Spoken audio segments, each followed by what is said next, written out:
Bonjour à tous, aujourd'hui la 6e vidéo sur le tableur Excel et nous allons saisir les premières formules dans ce tableur et dans l'exercice qu'on a réalisé depuis le début de cette formation. Nous allons voir la formule somme et la formule max.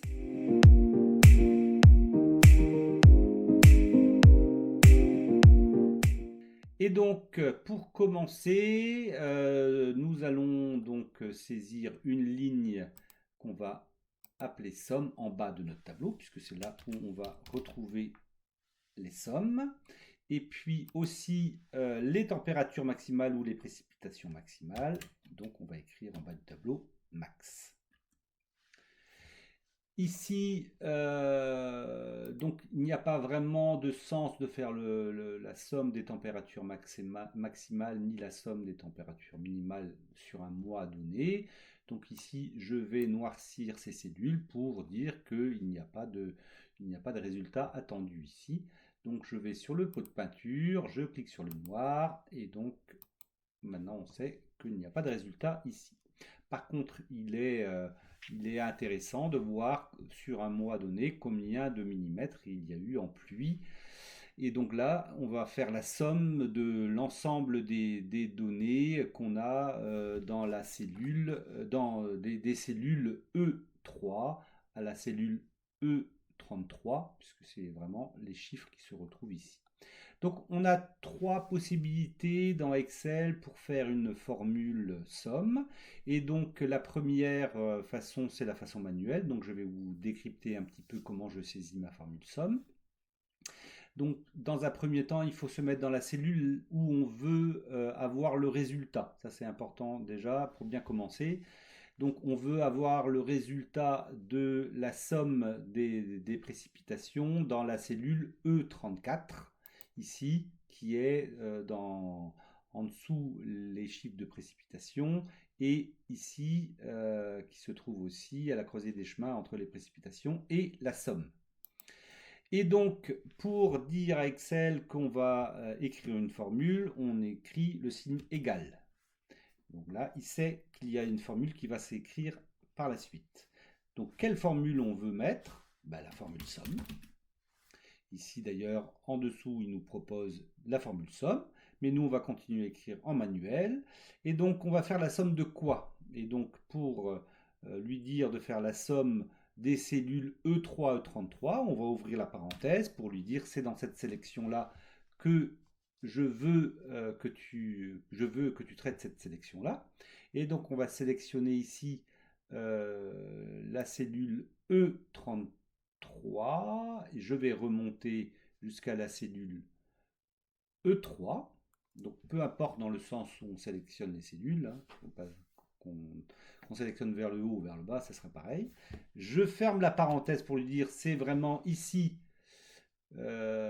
c'est dans cette sélection que je veux que tu fasses une somme. Je fais entrer et là, il nous met le résultat de la somme des précipitations qui est à 56. Donc il y a eu 56 mm de pluie en août 2025. Et donc ça, c'était la première façon de faire une formule somme dans Excel. Donc je vais effacer maintenant le résultat. Et ici, nous avons une deuxième façon de faire une formule somme. C'est, on va cliquer sur sigma.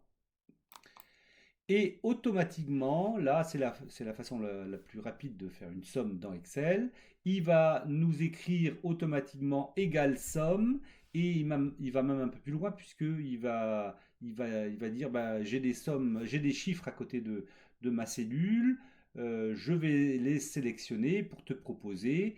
Et donc là, il prend tous les chiffres qu'il y a au-dessus de lui. Et il sait que dans la E2 où il est écrit précipitation 24 heures en millimètres, ce sont des lettres. Et donc il a dit ça je ne sélectionne pas, donc je commence de la E3 jusqu'à la E33 qui est la cellule au-dessus de la somme. Donc j'ai plus qu'à faire entrer et on a le même résultat que tout à l'heure, 56. Donc je le refais juste pour vous montrer la rapidité à laquelle on peut faire une somme dans Excel. On se met toujours à la cellule là où on veut avoir le résultat. On clique sur sigma on fait entrer et on a la somme de la sélection qu'on souhaitait. Alors, ça c'était la deuxième possibilité. On a une troisième possibilité aussi. Donc là, je vais supprimer encore le résultat. Donc, on se positionne toujours en E34, là où on veut avoir le résultat. Et ici, on a les fonctions. Donc, je vais cliquer sur fonction. Ici, je vais taper, je veux le type de formule que je souhaite. Donc, somme. Là, il nous donne un certain nombre de formules disponibles. Moi, c'est la somme que je souhaite, hein. Donc, je fais OK. Et là, il nous dit la somme de quoi? Et il nous propose d'ailleurs, comme tout à l'heure, la somme des cellules E3 à la cellule E33. Donc, c'est vraiment la somme de tous ces chiffres que je souhaite. Et il nous met d'ailleurs le résultat, ici déjà. Je fais OK. Et là, on a le résultat, ici 56, qui s'inscrit déjà. Donc, trois possibilités de faire la formule somme. La formule, une possibilité manuelle, égale somme, ouvrir la parenthèse, sélection des cellules, fermer la parenthèse. Ou autrement, ici, sigma, et automatiquement, il nous choisit, il nous sélectionne ici les bonnes cellules et on fait entrer.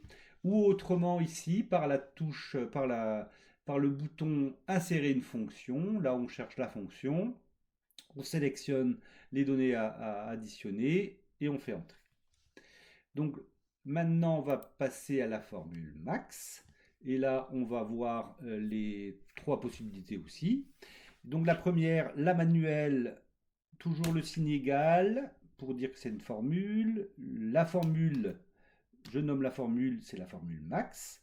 Et après, j'ouvre la parenthèse pour lui dire je veux que tu me trouves la température maximale de la sélection suivante, qui est là donc forcément de la C3 à la C33, puisque c'est là où on a les chiffres des températures maximales.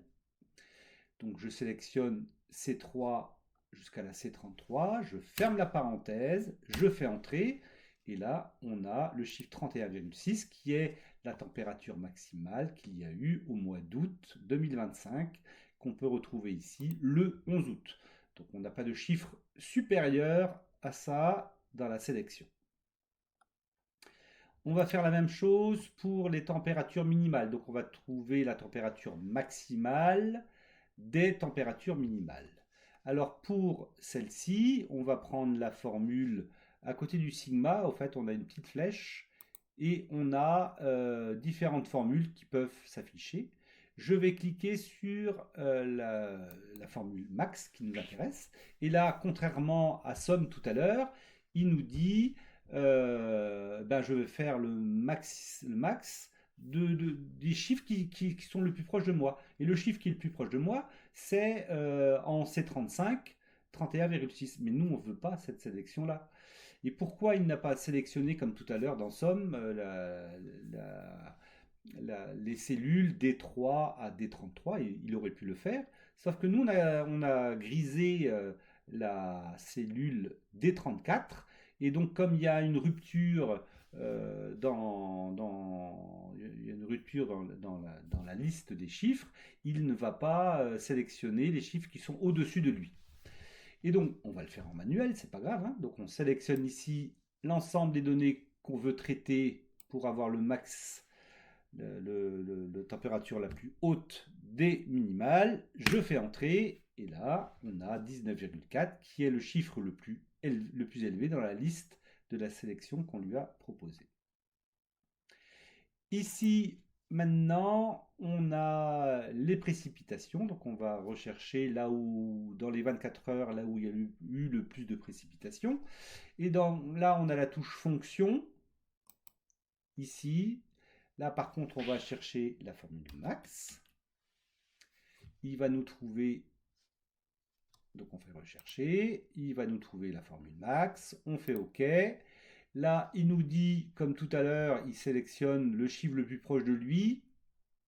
Et le chiffre le plus proche de lui, c'est C35, D35. Ok, très bien. Mais nous, on ne veut pas ça.